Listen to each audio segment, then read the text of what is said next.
কোনো বাড়িতে কারোর মৃত্যু হলে আমরা প্রায় শুনে থাকি যে মৃত্যুতে দোষ পাওয়া গেছে। একপাদ দোষ, দ্বিপাদ দোষ, ত্রিপাদ দোষ। অনেকেরই জানার ইচ্ছা থাকে এই দোষগুলি আসলে কি, কী কারণে এই দোষ হয়, কিভাবে তা নির্ধারণ করা হয়, কিভাবে তা কাটাতে হয়, আর এই দোষ না কাটালেই বা কী হয়, তাই নিয়েই আজকে আলোচনা করব। বার দোষ, নক্ষত্র দোষ, তিথি দোষ, এই তিনভাবে মানুষ মৃত্যুতে দোষ পেয়ে থাকে। আর এই দোষ যদি না কাটানো হয় তবে সেই মৃতের পরিবারের ওপর এর খারাপ প্রভাব পড়ে। এই জন্যই এই দোষ কাটাতে হয়। প্রথমে বলি একপাদ দোষ কি। আমরা জানি সপ্তাহে 7টি বার রয়েছে, কিন্তু এই 7টি বারের মধ্যে শনি, রবি ও মঙ্গল এই 3টি বারকে মৃত্যুর জন্য অশুভ ধরা হয়। অনেকেই বলে থাকেন শনি মঙ্গল বারে মৃত্যু হলে তার সাথে একটি মোচা দিয়ে দিলে সেই দোষ কেটে যায়, কিন্তু এটি সঠিক নয়। যাই হোক, এই 3টি বারের মধ্যে যদি কোনো জাতক বা জাতিকার মৃত্যু ঘটে তবে তার মৃত্যুতে দোষ পাওয়া যায়। এই দোষকে বলা হয় একপাদ দোষ। আবার প্রতি মাসে 2টি পক্ষ থাকে, শুক্লপক্ষ ও কৃষ্ণপক্ষ। এই দুই পক্ষে 15টি করে তিথি আছে। এগুলি হলো প্রতিপদ, দ্বিতীয়া, তৃতীয়া, চতুর্থী, পঞ্চমী, ষষ্ঠী, সপ্তমী, অষ্টমী, নবমী, দশমী, একাদশী, দ্বাদশী, ত্রয়োদশী, চতুর্দশী। আর শুক্লপক্ষে থাকে পূর্ণিমা, কৃষ্ণপক্ষে অমাবস্যা। এই 15টি তিথিসমূহকে আবার 5 ভাগে বিভক্ত করা হয়, যথা নন্দা, ভদ্রা, জয়া, রিক্তা ও পূর্ণা। প্রতিপদ, ষষ্ঠী ও একাদশী তিথি মিলে হয় নন্দা। দ্বিতীয়া, সপ্তমী ও দ্বাদশীকে বলে ভদ্রা। তৃতীয়া, অষ্টমী ও ত্রয়োদশী হল জয়া। চতুর্থী, নবমী ও চতুর্দশীকে বলে রিক্তা। পঞ্চমী, দশমী, অমাবস্যা ও পূর্ণিমাকে বলে পূর্ণা। এই 15টি তিথির মধ্যে দ্বিতীয়া, সপ্তমী এবং দ্বাদশী তিথি অর্থাৎ ভদ্রা মৃত্যুর জন্য অশুভ। এই তিথিতে যদি কোনো জাতক বা জাতিকার মৃত্যু হয় তবে সে মৃত্যুতে একপাদ দোষ পায়। এখানে বারের মান 1 এবং তিথির মান 1 ধরা হয়, অনেকটা অঙ্কের মতোই। অর্থাৎ এই 3টি বারের মধ্যে কোনো একটি বারের মৃত্যু হয় আর সেদিন যদি দ্বিতীয়া, সপ্তমী বা দ্বাদশী তিথি না থাকে তবে একপাদ দোষ হবে।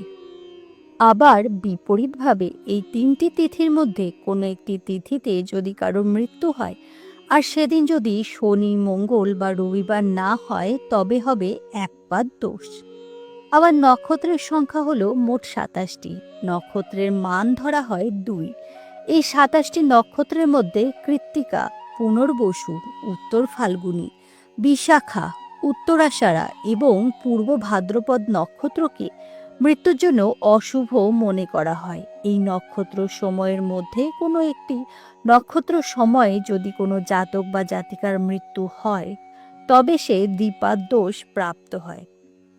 এবার যদি কারোর মৃত্যু এই 3টি বারের মধ্যে কোনো একটি বারে হয় তবে সে একপাদ দোষ পাবে, বা এই তিথিগুলির মধ্যে কোনো একটি তিথিতে মৃত্যু হলে তবে সেও একপাদ দোষ পাবে। কিন্তু দেখা গেল কারোর মৃত্যু এই 3টি বারের মধ্যে যে কোনো একটি বারে হয়েছে, আবার সেদিন এই তিথিগুলির মধ্যে যে কোনো একটি তিথি ছিল। ধরি মঙ্গলবারে কারোর মৃত্যু হয়েছে আর সেদিন সপ্তমী তিথি ছিল, তবে বার দোষ আর তিথি দোষ মিলে সে দ্বিপাদ দোষ পাবে, কারণ বারের মান 1 এবং তিথির মান 1। এই বার আর তিথির 1 যোগ করে হবে 2, সেই হিসেবে দ্বিপাদ দোষ। আবার দেখা গেল কেউ তিথি দোষ পেল কিন্তু বার দোষ পেল না, আবার তার নক্ষত্র দোষ থাকলো, তাহলে তিথির 1 আর নক্ষত্রের 2 মিলে হবে ত্রিপাদ দোষ। কিংবা কেউ বার দোষ এবং নক্ষত্র দোষ পেল, তবে তার ক্ষেত্রেও হবে ত্রিপাদ দোষ।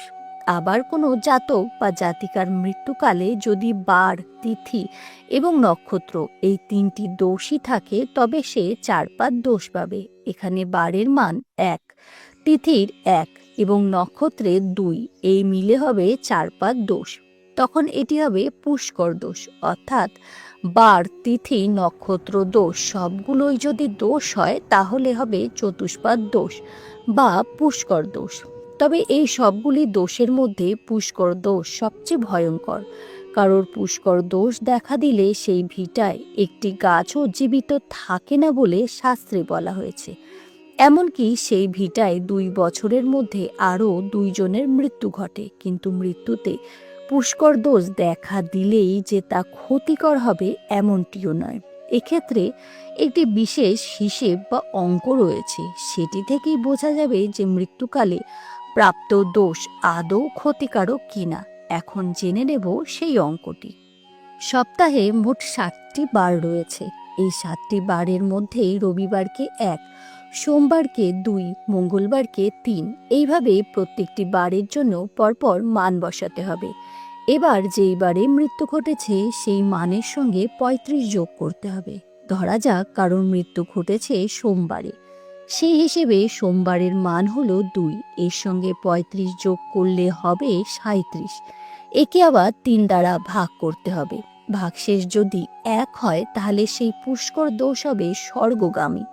ভাগশেষ যদি 2 হয় তাহলে দোষ হবে পাতালগামী, এবং ভাগশেষ যদি 0 হয় তবে সেই দোষ হবে মর্ত্যগামী। স্বর্গগামী পুষ্কর দোষ দ্বারা কোনো ক্ষতি হয় না, পাতালগামী পুষ্কর দোষ দ্বারা সামান্য ক্ষতি হয়, কিন্তু মর্ত্যগামী পুষ্কর দোষ দ্বারা ব্যাপক ক্ষয়ক্ষতি হয়। আবার এই স্বর্গগামী বা ঊর্ধ্বগামী দোষে কিন্তু মানুষ লাভবানও হয়। এক্ষেত্রে এই দোষ 3 গুণ ভালো ফল দেয়। যেমন এই সময় কেউ যদি একটি ভালো খবর পায় তাহলে সে আরও 2টি ভালো খবর পাবে।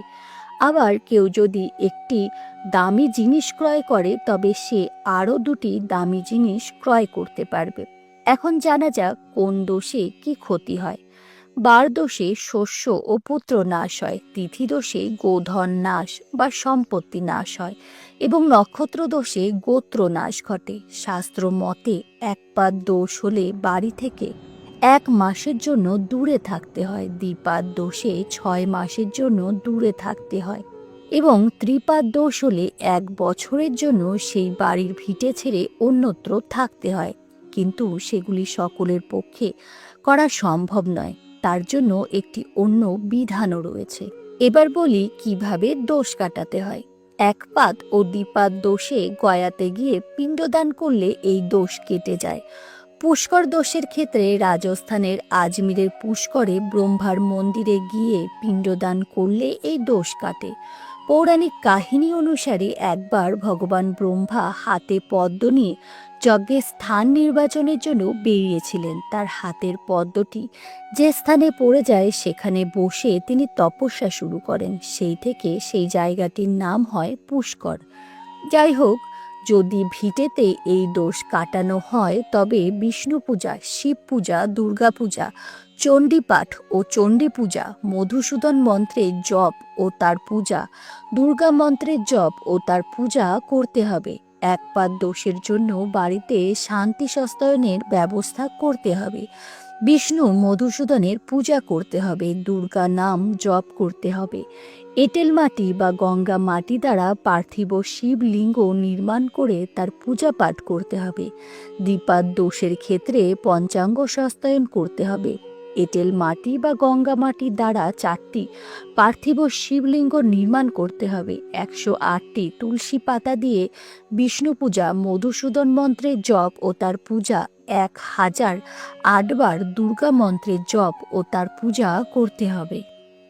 ত্রিপাদ দোষের ক্ষেত্রে দুর্বার ওপর সাদা সুতো পেঁচিয়ে 3টি পুতুল তৈরি করে তার মধ্যে প্রাণ প্রতিষ্ঠা করে তার পূজা অর্চনা করতে হবে, এবং তা নদীর ধারে বা পুকুরের ধারে পুঁতে দিতে হবে। পিতৃপুরুষদের জন্য তর্পণ করতে হবে এবং তাদের উদ্দেশ্যে খাদ্য নিবেদন করতে হবে। এছাড়াও মধুসূদন পূজা, চণ্ডীপাঠ করতে হবে। 12টি পার্থিব শিবলিঙ্গ নির্মাণ করে তার পূজা করতে হবে। তবে মৃত্যুতে কেউ দোষ পেয়েছে কিনা এবং দোষ পেলেও তা কতটুকু দোষ পেয়েছে, কিভাবে সেই দোষ খণ্ডন করা যাবে তা একজন পুরোহিত ভালোভাবে বলতে পারবেন। তবে এটি মনে করা হয় যে মানুষ সৎভাবে জীবনযাপন করেন তার মৃত্যুতে কখনোই দোষ পাওয়া যায় না। অর্থাৎ সর্বদা সৎভাবে চলুন, সৎভাবে জীবনযাপন করুন। জয় শ্রীকৃষ্ণ।